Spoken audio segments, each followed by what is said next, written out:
अस्सलाम वालेकुम वरहमतुल्लाहि वबरकातुहू। Dear students, I am your physics teacher Mohammad Waqas Amin. तो कैसे हैं आप लोग बेटा? उम्मीद करता हूँ आप सब खैरियत से होंगे। तो आज का जो टॉपिक है बेटा रेक्टेंगुलर कंपोनेंट्स है। तो सबसे पहले तो हम बात करेंगे रेजोल्यूशन की। रेजोल्यूशन ऑफ अ वेक्टर क्या होता है? बेटा जब भी हमने वेक्टर्स को सोल्व करना है, ठीक है, कैलकुलेशन जब हम करते हैं तो हमें वेक्टर्स के साथ जो है ना वो डील करना पड़ता है। तो वेक्टर्स को सोल्व करने के लिए हम क्या करते हैं? रेजोल्यूशन का प्रोसेस जो है ना वो अप्लाई करते हैं। रेजोल्यूशन क्या है? Splitting of a vector into its components, into its parts. कि हम क्या करते हैं बेटा, हमारे पास एक वेक्टर होता है और वेक्टर के हम क्या बना लेते हैं? पार्ट्स बना लेते हैं। हम उसको पार्ट्स में स्प्लिट करते हैं। तो इस प्रोसेस का जो नाम है इसको कहते हैं resolution of a vector. For example कि मेरे पास ए वेक्टर है और ए वेक्टर के मैं कंपोनेंट्स बना लेता हूँ, मीन इसके पार्ट्स बना लेता हूँ। एक ए एक्स है, फिर एक ए वाई है, फिर एक ए जी है। तो मैंने क्या किया, मैंने इस ए वेक्टर के मैंने कितने पार्ट्स बनाए? 1 2 एंड 3 पार्ट्स बनाए। अब बेटा ये जो पार्ट्स होंगे ना, ये जो पार्ट्स जो आप बनाते हैं वेक्टर्स की, इनको एक नाम दिया जाता है, इनको कहा जाता है कंपोनेंट्स। ठीक है। और फिर एक एमसीक्यू तो आपने याद रखना है कि रेजोल्यूशन जो है ये बेटा रिवर्स प्रोसेस है किसका? एडिशन ऑफ अ वेक्टर का। एडिशन ऑफ अ वेक्टर में हम वेक्टर्स को ऐड कर रहे होते हैं और रेजोल्यूशन में हम स्प्लिट कर रहे होते हैं। तो both are a reverse process. Resolution help us to solve the problems for a vectors. Vectors के जो प्रॉब्लम्स है तो उनको सॉल्व करने के लिए हम क्या यूज़ करते हैं? रेजोल्यूशन हमारी हेल्प करता है, रेजोल्यूशन मेथड। तो बेटा कंपोनेंट्स की बात करें तो ये इसकी डेफिनेशन है: affective value of a vector in a specific direction. अभी ये डेफिनेशन आपको समझ नहीं आएगी, लेकिन जब इसको थोड़ी देर के बाद जब कुछ बातें मैं बताऊंगा आपको कंपोनेंट्स के हवाले से, तो फिर आपको ये डेफिनेशन समझ आ जाएगी। बेटा कंपोनेंट्स के ना बेसिकली दो टाइप्स हैं। आपकी बुक में तो ये दो टाइप्स मेंशन नहीं है, जस्ट रेक्टेंगुलर कंपोनेंट्स को ही स्टडी किया हुआ है। लेकिन कुछ एक्स्ट्रा नॉलेज के तौर पे मैं आपको बता रहा हूँ, there are two types of a components. एक होते हैं ऑर्डिनरी कंपोनेंट्स, एक होते हैं रेक्टेंगुलर कंपोनेंट्स। रेक्टेंगुलर कंपोनेंट्स वो कंपोनेंट्स हैं जिनके दरमियान में एंगल जो है वो 90 डिग्री होना चाहिए। The rectangular components are those components in which angle must be a 90 degree. For example ये फोर्स है, फोर्स के ये दो कंपोनेंट है F Y and F X. तो आप देखें कि इनके दरमियान में एंगल क्या बन रहा है? 90 डिग्री का एंगल बन रहा है। जबकि ऑर्डिनरी कंपोनेंट्स में ये कंडीशन अप्लाई नहीं होती। कोई भी एंगल हो सकता है, 10 30 डिग्री हो सकता है, 60 हो सकता है, 45 डिग्री हो सकता है। ज़रूरी नहीं कि 90 डिग्री हो। ठीक है। तो और रेक्टेंगुलर कंपोनेंट, अब तवज्जो के साथ बातें सुननी है बेटा मेरी। रेक्टेंगुलर कंपोनेंट्स मिनिमम मिनिमम कितने होते हैं? 2 होते हैं। और मैक्सिमम कितने होते हैं? 3 होते हैं। अगर मैं 2 डायमेंशन की बात करूं, प्लेन सरफेस की बात करूं, तो प्लेन में मैक्सिमम 2 वेक्टर्स बनेंगे। कौन कौन से? F X and F Y. ठीक है। एक वो वेक्टर जो एक्स एक्सिस के अलोंग होगा और ये दूसरा वेक्टर जो वाई एक्सिस के अलोंग होगा। ये बनेगा 2 डायमेंशन में। 3 डायमेंशन में 3 कंपोनेंट्स बनेंगे। एफ जी भी आ जाएगा जो कि जी डायरेक्शन में होगा। ठीक है। लेकिन जो ऑर्डिनरी कंपोनेंट्स होंगे उनकी जो उनका जो नंबर होगा ना वो इनफाइनाइट होगा। ऑर्डिनरी कंपोनेंट्स मिनिमम 2 हो सकते हैं और मैक्सिमम कितने हो सकते हैं? इनफाइनाइट हो सकते हैं। जबकि रेक्टेंगुलर कंपोनेंट मैक्सिमम 3 होंगे, 3 से ज़्यादा नहीं हो सकते। फॉर एग्जांपल यहाँ पे ये देखें, ये आपके पास एक वेक्टर है आर और आपने इसके कंपोनेंट बनाए A B C D E. इन पांचों वेक्टर्स को, इन पांचों पार्ट्स को, इन पांचों कंपोनेंट्स को जब आप ऐड करें, you will get a resultant vector R. तो ये देखिए, ये इनके दरमियान में कोई भी एंगल है, ज़रूरी नहीं है कि इनके दरमियान में 90 डिग्री का एंगल हो। ठीक है। ये पॉइंट मैंने मेंशन कर दिए हैं कि ऑर्डिनरी कंपोनेंट्स आर इनफानाइट और ये 2 डायमेंशन में 2 होंगे।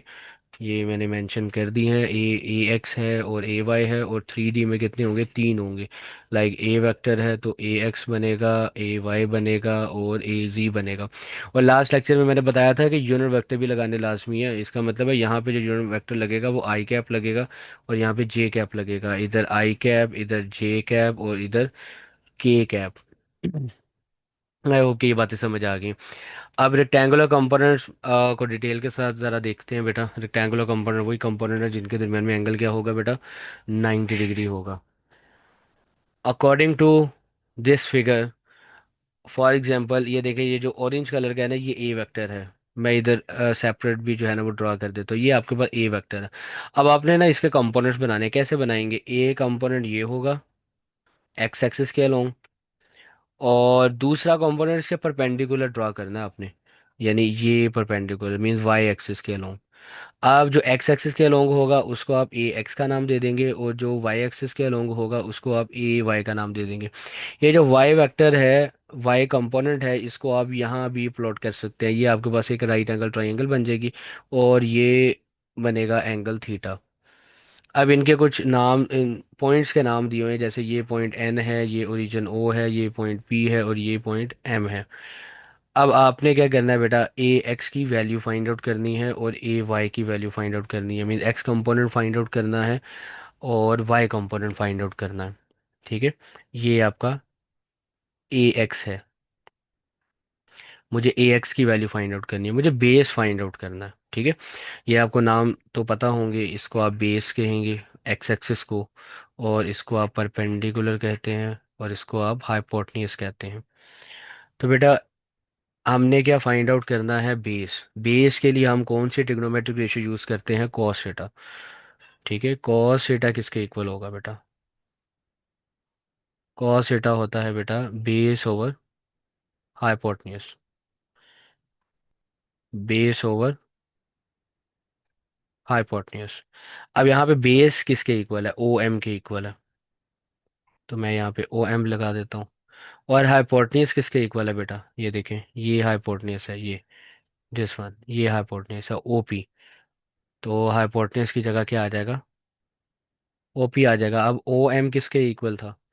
ओ एम था ए एक्स के इक्वल, और बेटा ओ पी जो था वो ए के इक्वल था। अब ये वैल्यूज़ अगर मैं यहाँ पे पुट करूँ, ओ एम की जगह मैं पुट करूँगा ए एक्स, ओ पी की जगह पुट करूँगा ए, ये था कॉस थीटा। ए एक्स को उधर ही रहने दे, ए को दूसरे पे ले जाए।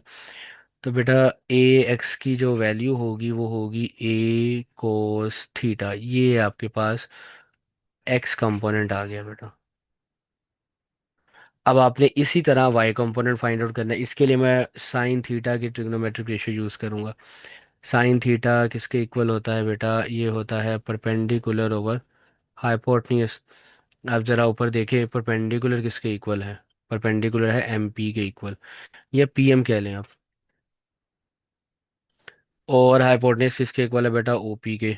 अब देखें, पी एम की जगह मैं क्या लिखूंगा? एफ वाई लिखूंगा, और बल्कि ए वाई लिखूंगा मैं। और ओ पी की जगह मैं ए लिखूंगा हाइपोटेन्यूज। ये वैल्यूज यहाँ पे पुट करें आप, परपेंडिकुलर ए वाई, और हाइपोटेन्यूज की जगह ए। अब ए वाई को आप सब्जेक्ट बनाएं और ए को दूसरे पे ले जाएं, तो ए साइन थीटा। ले बेटा, ये ए वाई भी हमने क्या कर लिया है? कैलकुलेट कर लिया। अब इसको मैं इस तरह वेक्टर फॉर्म में कैसे लिख सकता हूँ? ज़रा मैं साइड पे कर रहा हूँ बेटा। ये देखें, ए वेक्टर था, इसके मैंने दो कंपोनेंट्स बनाए थे। ए कंपोनेंट था ए एक्स, साथ में आई कैप लगा दूंगा यूनिट वेक्टर, और साथ में ए वाई, और साथ में यूनिट वेक्टर जे कैप।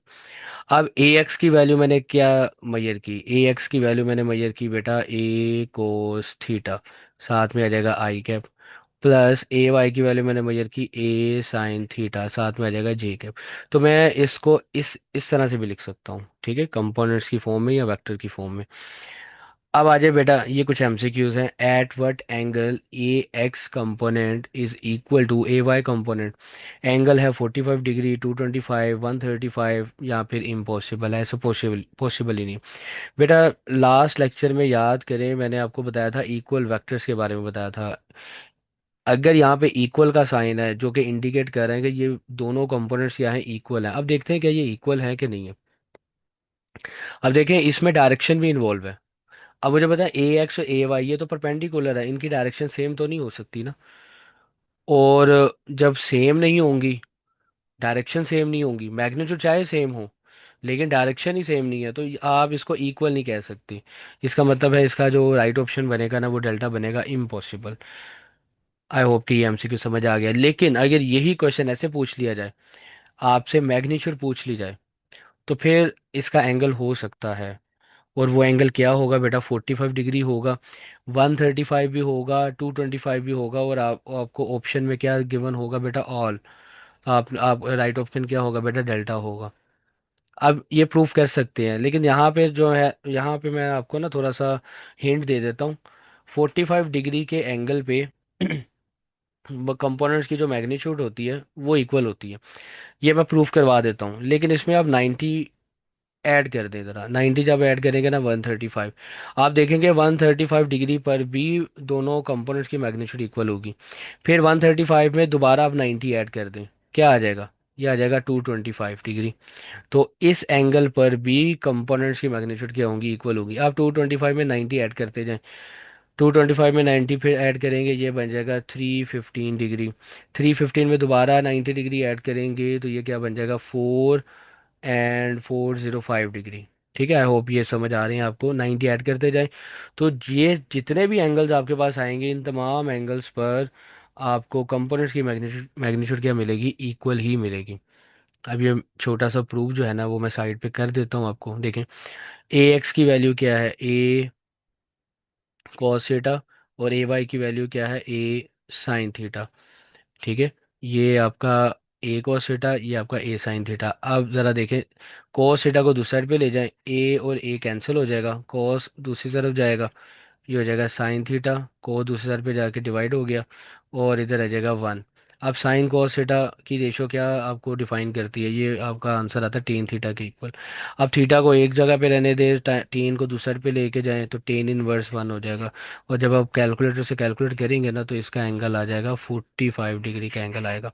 बाकी एंगल भी आप चेक कर सकते हैं थ्रू कैलकुलेटर, तो आपको पता चलेगा कि दोनों कंपोनेंट्स की जो मैग्नीट्यूड है ना वो इक्वल होती है। और आपको याद तो होगा कि साइन थीटा की जो रेशो होती है ना, साइन 45 डिग्री, वो होती है 1/√2। और कोस 45 डिग्री की भी जो रेशो होती है वो होती है 1/√2। कोस 45 डिग्री पे भी 1/√2 होता है, और साइन 45 डिग्री पर भी। ओके बेटा, नेक्स्ट एमसीक्यूज करते हैं। Find the x component. बेटा ये एक फिगर गिवन है, ये आपको फोर्स गिवन है जो कि 10 न्यूटन है, और आपको एंगल जो गिवन है वो वाई एक्सिस के साथ है। जबकि एंगल जो आप पुट करते हैं फार्मूले में वो ये वाला एंगल होता है एक्स एक्सिस के साथ। अब देखिए, आपको कहा गया है एक्स कंपोनेंट का फार्मूला क्या होगा, F X equal to F cos theta. Problem ये है कि आपने यहाँ पे एंगल कौन सा पुट करना है, आपने एंगल ये वाला पुट करना है। ये कितना एंगल होगा बेटा, अगर आप 90 डिग्री में से 30 डिग्री को माइनस कर दें, ये एंगल जो होगा ना ये 90 डिग्री माइनस 30 डिग्री होगा। ज़रा तवज्जो करें, ये टोटल एंगल कितना, 90, 90 में से 30 माइनस करेंगे तो ये वाला एंगल आएगा ना आपके पास, दिस वन, ये वाला एंगल आएगा। तो 90 - 30 क्या होता है, 60 डिग्री। एंगल यहाँ पे 60 डिग्री आप पुट करेंगे, ये देखिए, फोर्स कोस 60 डिग्री। फोर्स आपके पास 10 है, कोस 60 डिग्री पे क्या आंसर आता है बेटा, याद करें बेटा आप। याद आया आपको, कोस 60 पे आपको आंसर मिलता है 1/2। सिंप्लीफाई करेंगे आपके पास आंसर आएगा 5 न्यूटन। अच्छा बेटा, ये कुछ एमसीक्यूज के बाद अब बात करते हैं। अब हमने क्या करना है, रिजल्टेंट निकालना है उन्हीं रेक्टेंगुलर कंपोनेंट्स का, मतलब कि मैग्नीट्यूड निकालनी है। तो हम पाइथागोरस थ्योरम अप्लाई करेंगे। पाइथागोरस थ्योरम क्या कहता है बेटा, हाइपोटेन्यूज का स्क्वायर बेस का स्क्वायर प्लस परपेंडिकुलर का स्क्वायर। ठीक है, और अगर आप इसको दूसरी तरह लिखना चाहते हैं जो पॉइंट्स की फॉर्म में, तो आप देखें यहाँ पे हाइपोटेनस क्या था, ओपी था, तो ओपी का स्क्वायर आ जाएगा, ओपी का स्क्वायर आ जाएगा। और एक रफ सी डायग्राम मैं इधर बना देता हूँ, ये देखिए, ओ था, यहाँ पे पी था, यहाँ पे एम था। ठीक है, तो बेटा ये बेस किसके इक्वल होगा, फिर बेस होगा ओ एम के इक्वल, और परपेंडिकुलर क्या होगा, पी एम के इक्वल। ठीक है, और ओ एम किसके इक्वल था, ये था ए एक्स के। ओ पी किसके इक्वल था, ये था ए के। तो इधर मैं लगा दूंगा ए का स्क्वायर, इधर आ जाएगा ओ एम की जगह क्या आएगा बेटा, ए एक्स स्क्वायर आ जाएगा। ये देखे ना, ओ एम, इधर मैंने एफ एक्स लिखना है। और ये जो परपेंडिकुलर है ये आपका एफ वाई है, एफ वाई कह रहा हूँ, ए वाई है। ठीक है, तो पी एम की जगह क्या आ जाएगा, ए वाई का स्क्वायर। अब स्क्वायर स्क्वायर रूट ले लें, तो ए की मैग्नीट्यूड जो आएगी वो आएगी ए एक्स स्क्वेयर प्लस ए वाई स्क्वेयर। तो बेटा ये मैग्नीट्यूड का फार्मूला आपको लास्ट लेक्चर में याद होगा कि जब हमने वो जो एक फार्मूला था हमारे पास रिजल्टेंट निकालने का, A square plus B square plus 2ab cos theta. तो मैंने बताया था आपको ऐसे दो वेक्टर जिनके दरम्यान में एंगल 90 डिग्री हो। तो जब एंगल 90 डिग्री होगा तो फिर हम कैसा फार्मूला अप्लाई करेंगे, ये वाला। हम पाइथागोरस थ्योरम अप्लाई करेंगे, ए एक्स का स्क्वायर लेंगे फिर ए वाई का स्क्वायर लेंगे फिर स्क्वायर रूट ले लेंगे, तो हमारे पास क्या आ जाएगा, रिजल्ट आ जाएगा। तो ये फार्मूला भी यहीं से ही आया। अब बेटा एंगल एंगल पे आते हैं ज़रा। जब भी हमने एंगल फाइंड आउट करना है तो उसके लिए बेटा हम रेशियो यूज़ करते हैं टेन थीटा की। टेन थीटा किसके इक्वल होता है बेटा, ये होता है base over, sorry perpendicular over base होता है ये होता है परपेंडिकुलर ओवर बेस। परपेंडिकुलर आपके पास था पी एम और बेस आपके पास क्या था बेटा, ओ एम था, आई थिंक ओ एम, हाँ जी ओ एम ही है। और बेटा इसको मज़ीद सिंप्लीफाई करें, पी एम आपके पास होगा ए वाई और ओ एम आपके पास होगा ए एक्स। थीटा फाइंड आउट करना है आपने, तो बेटा टेन दूसरी साइड पे ले जाए, tan inverse A Y divided by A X हो जाएगा। आई होप कि ये टॉपिक आपका आपको अच्छे से समझ आ रहा है। और at what angle A X magnitude A Y magnitude के इक्वल, तो बेटा वो 45 डिग्री का एंगल ही है। वो जो ऊपर प्रूफ करवाया वो यहीं पे प्रूफ करना है आपने। नेक्स्ट आते हैं बेटा, if A X 6 A Y 4 then theta. तो आप बेटा फार्मूला अप्लाई करेंगे, theta tan inverse A Y था ना, ए वाई ऊपर आ जाएगा 4 आ जाएगा और नीचे आ जाएगा 6। अब बेटा ज़रा तवज्जो करें, विदाउट कैलकुलेटर भी आप जो है ना वो ऑप्शन राइट ऑप्शन पे आइडेंटिफाई कर सकते हैं। राइट ऑप्शन कैसे, आपको इतना तो पता है कि टेन इनवर्स वन अगर हो तो आंसर क्या आता है, 45 डिग्री का एंगल आता है। अब आपने देखना है कि ये जो रेशो है ये वन से ग्रेटर है या स्मॉल है। अगर तो वन से ग्रेटर है तो आंसर 45 डिग्री से बड़ा आएगा, और अगर रेशो वन से स्मॉल आएगी तो फिर बेटा एंगल 45 डिग्री से कम आएगा। आप देखिए डिनोमिनेटर में 6 है, इसका मतलब है कि इसकी जो रेशो बनेगी वो 0 पॉइंट समथिंग बनेगी। ठीक है, इसका मतलब है कि आंसर जो है 45 डिग्री से लेस आएगा। अब यहाँ पे आप देखिए 45 डिग्री से लेस कौन सा एंगल है, वो है 33.6 डिग्री। अब इसको कैलकुलेटर से भी करेंगे तो यही आंसर आ जाएगा। अच्छा बेटा ये टॉपिक तो हमारा कंप्लीट हो गया। अब हम एक एग्जांपल करते हैं, आपकी बुक की एग्जांपल है एग्जांपल नंबर 2.1। अब एग्जांपल में मेंशन क्या करता है, अब ये ज़रा तवज्जो से सुननी है, समझनी है ज़रा। फाइंड द एंगल, बेटा आपने एंगल मेजर करना है, कौन सा angle, between the two forces of a equal magnitude. बेटा दो फोर्सेस हैं, F1 फोर्स है और F2 फोर्सेस है, उनकी मैग्नीट्यूड जो है ना वो इक्वल है। इनके दरमियान वाला एंगल मेजर करना है आपने। When the magnitude of their resultant is also equal to the magnitude. ले बेटा तवज्जो करें कि एक F1 फोर्स है, इसकी मैग्नीट्यूड इक्वल है F2 फोर्स के, और अगर मैं F1 और F2 को ऐड करता हूँ vectorially by using head to tail rule, तो इससे जो मुझे रिजल्टेंट मिलेगा उस रिजल्टेंट की मैग्नीट्यूड भी इनके इक्वल होगी। फॉर एग्जांपल अगर मैं F1 2 न्यूटन लेता हूँ तो F2 भी क्या होगा, 2 न्यूटन, और जब मैं इनका रिजल्टेंट लूंगा तो भी क्या आएगा, 2 न्यूटन। तो ऐसी सिचुएशन किस एंगल पे होगी वो एंगल आपने बताना है।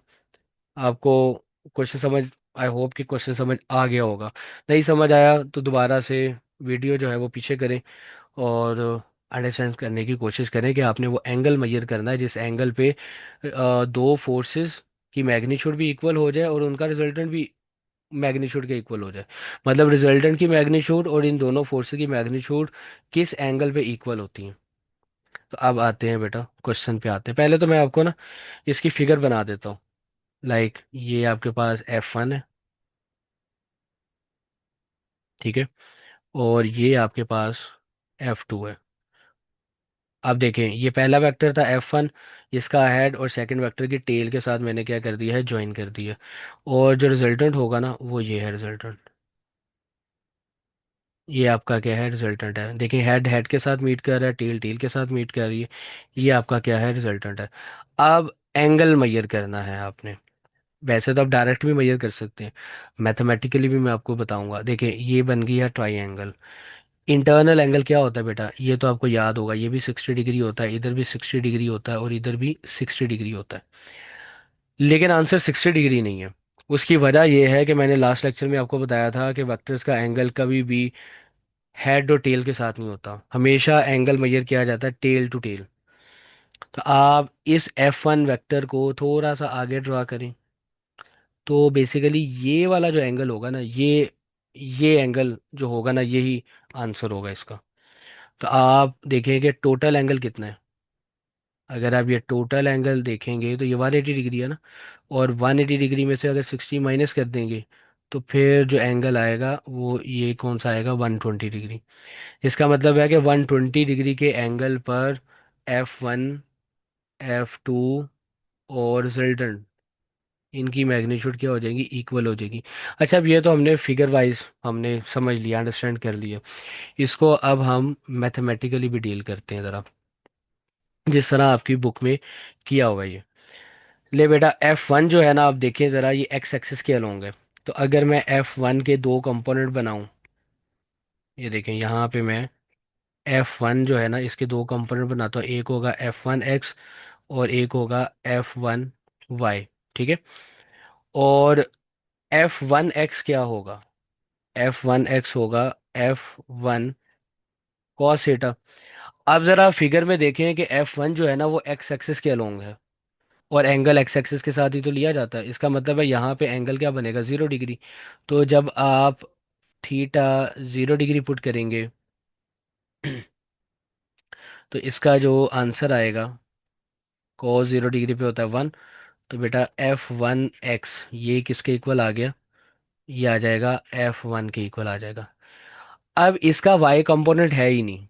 आप ज़रा ऑब्जर्व करें फिगर में ही, F1 जो है ना, ये टोटल वेक्टर ही एक्स एक्सिस के अलोंग है। तो इसका x कंपोनेंट है लेकिन y कंपोनेंट कोई भी नहीं होगा। तो मैं इसका जो y कंपोनेंट है F1y वो ज़ीरो पुट करूँगा मैं। ठीक है। तो ये मैं जो है ना वो हाईलाइट कर लेता हूँ, ये वैल्यूज़ मुझे एंड पे यूज़ करनी है। अब आ जाते हैं दूसरी फोर्स पे, F2 फोर्स पे। अब F2 को जब आप ऑब्जर्व करेंगे तो ये एक स्पेसिफिक एंगल पे है।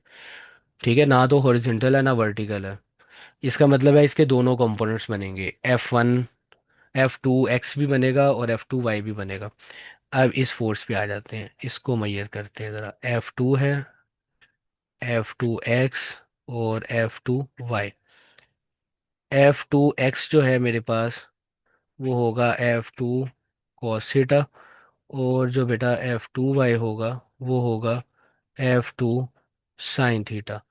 ये मेरे पास F2 के कंपोनेंट्स आ गए। ठीक है। अब मुझे क्या करना है, मुझे रिजल्टेंट निकालना है। मैं RX निकालता हूँ। RX क्या होगा, F1x प्लस F2x। जितने भी x कंपोनेंट है ना उनको मैं ऐड कर देता हूँ। F1x मेरे पास याद करें F1 आया था, और F2x जो था वो था F2 cos थीटा। ये मेरे पास RX है।